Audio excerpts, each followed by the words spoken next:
sell it within 15 minutes of each other, right? Hopefully. Hopefully it's not like produce it one day and sell it a week later. But we count when it's produced. If it's produced in China, the hamburger is considered to be part of China's GDP, even though it's an American company that produced it there, not the U.S.'s GDP. And then in a year just means that. In a year, although a lot of times we take a look at GDP on a monthly or quarterly basis, as well as an annual basis. Yes? Let's say we produce it here, but we ship it to China. That counts as GDP. Who's China's? What's that? China's GDP? Our GDP. Yeah. Okay, don't worry about, well, yeah, we should talk about this briefly. Okay? A stock and a flow concept for GDP. Okay? Because this helps some people. All right? So think of GDP as what you have sitting in stock. All right? But that stock flows outward to people. If you take a look at this, I'm just going to say, take a look at it on your own time to save us time today. You know, it's a cool little visual that helps you step by step envision the flow of GDP. If you click on the interactive buttons, it shows it flowing out of the bottom of the bathtub. Or if you want to fill up the bathtub, click the up arrow. Okay. But there is a term. It's called capital stock. Okay, that you need to know, and he talks about that briefly. What about the flow of GDP, all right, throughout a business cycle that occurs over years? All right, he's got a piece on this. And it's a nice thing to use as a study tool where you can go through and try to answer the questions and name the parts of the business cycle, but I'm not going to do that right now. You can do that to study for your test. Here's some actual numbers. GDP numbers from our past years in this country. The GDP deflator. This is one of the ways that we measure prices relative to growth. So I want you to go through and study this. It's really simple though. It's nominal GDP, it's whatever the number is, divided by real GDP times 100. Okay?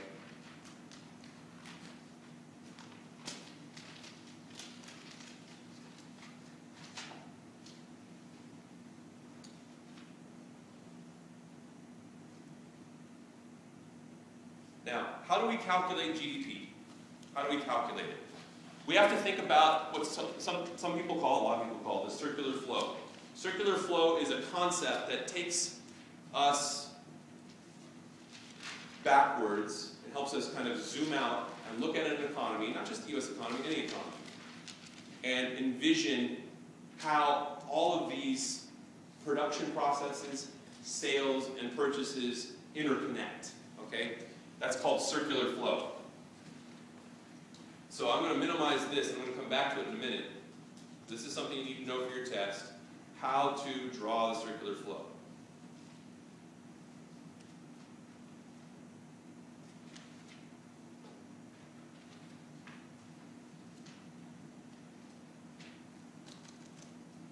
Oh, how do I go down? What's happening here? Page right underneath the scroll bar. Down here? Just a new page. Why am I in a box? Doesn't matter. What you were typing. Okay.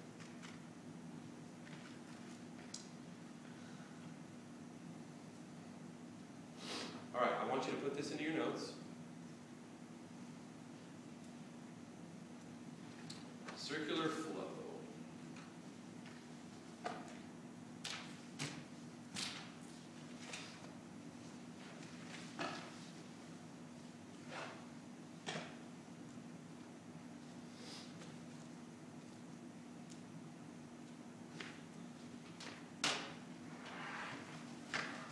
Think about the money that gets transferred from one person or even one segment of society to another.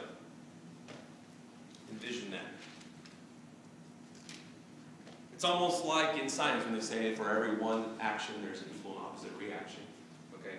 So maybe it's Paul selling trains and I'm interested in buying trains. Okay? And so what we have is an exchange, if we're going to do business, where he gives me some trains and I give him what? Money, right? And so trains are flowing to me, and money's flowing to tiny drop in the huge sea of circular flow in this country, right? People are selling all kinds of things to each other. I go to somebody else, and I say, I want a taco from Tasha's Tacos, that was our company last year, and I say, here's some money, give me a taco. Right? Those are examples of goods. It could be a service. All kinds of services out there. Legal fees would be an example of paying for a service. So, what we want to do is we want to think about the different segments of society that participate in these kinds of transactions. You have households,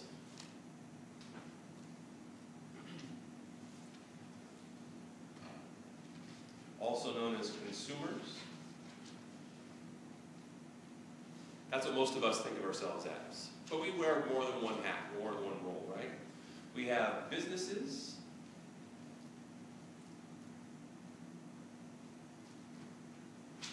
also referred to as firms.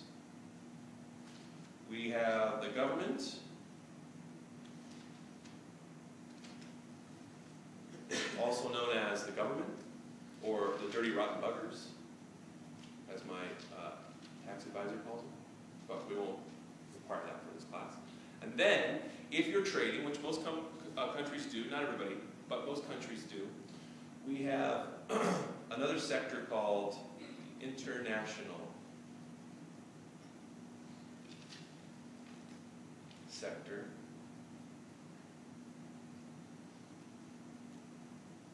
Which is also known as foreign countries.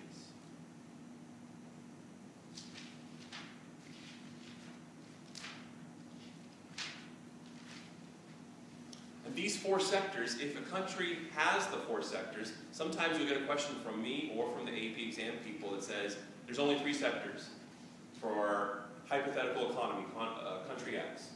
Households, businesses, and government. Then you only have to worry about those three pieces, right? Remember the cardinal rule for this class? Answer the question that's asked. So if they don't ask about the international sector, they say nothing about an international sector, you don't have to draw it. But how do you draw the circular flow with these sectors?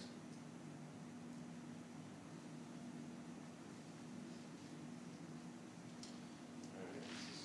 It's always tough to fit. We're going to put government in the middle. We're going to put households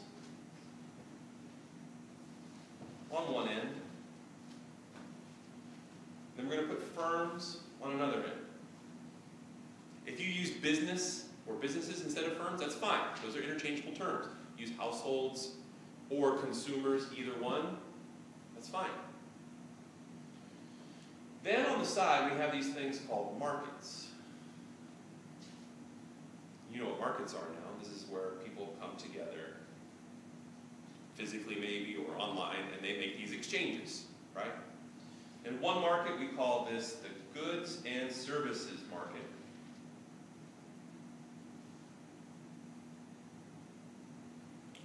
Or the products market. The other one is known as the resources market. Or the factors market. Because, as you know, if you're going to operate a business, you need certain kinds of resources. There are four factors of production, right? Land, labor, capital, entrepreneurs. So that's why we call that market, resources or factors market. And I want you to know the different terms. I can't tell you what I'm going to use on a test. I can't tell you what the 8 people are going to use on a test, so this needs to be included in your thesaurus. All right, so we'll put boxes around everybody else too. That's a box. That's a box. And then we kind of squeeze in foreign countries. I'm going to abbreviate here. On the outside.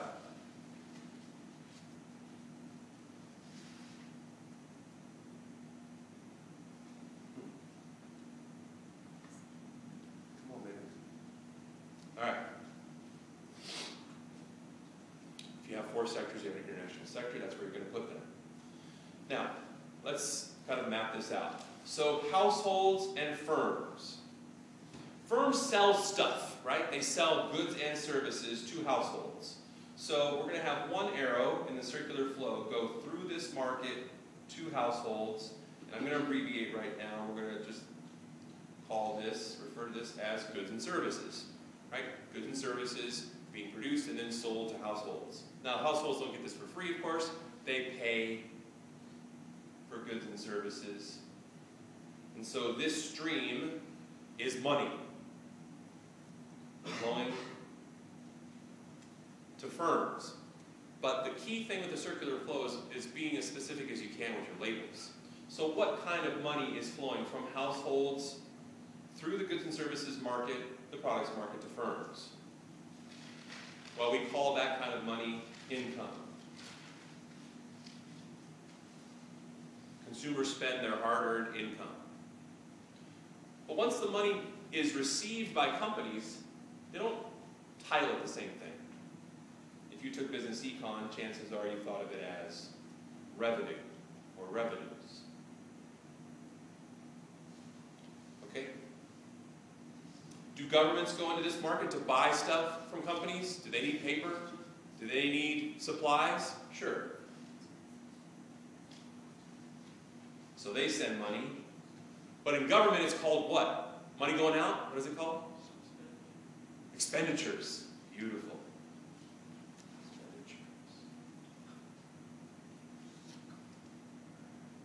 Expenditures. And then they get goods and services. What about foreign countries? Do foreign countries buy stuff from our companies? Of course they do. So outside, you have foreign countries participating in our markets. And if we're sending money to them, they're sending money to us, because they don't just buy our stuff, we buy their stuff, goods and services, right? We sell goods and services to each other. Then money going out will be in exchange for imports. I is the abbreviation for imports. We're having their goods and services come to our country. We're paying for them, okay? Then we're going to abbreviate that as I, that's imports. And then if we have stuff going to them, that's called exports. And then you label this last arrow as money. Can you see that okay? I hope. All right, and then you have the same thing over here. Sorry, we're so cramped. For the resources market, okay? Let's say they're sending us resources. That's still an import, which can also be shown. I'm gonna do M. Sorry, I'm gonna do M. I like that better actually.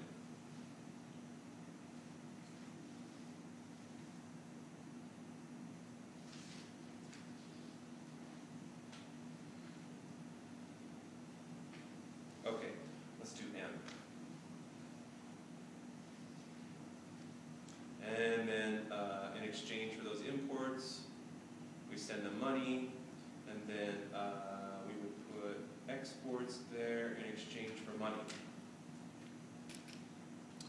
The order of them can change as long as they're paired properly. So when you do this, if you put X going that way and money coming in this way in exchange for these exports up there, that's fine. Just pair them properly, okay? I don't want to see money, money, MX. Or MX, money, money. I want you to show through how you group things together, the comprehension that, you know, for every action there's an equal and opposite reaction, that kind of thing, okay? And then, same thing with these. Don't flip these. Keep this, think of this flow as truly a flow, like a river. And this river is just going to be goods and services all the way through on the inside track, and on the outside track, it's going to be money, but the labels change. Now, if you want to flip the rivers, you want to have the outside river be this one and the inside river be that one, that's fine. All right, but don't have it magically change. Don't magically change your inside track when you get to the other side of the market, okay? Keep it consistent, please. All right.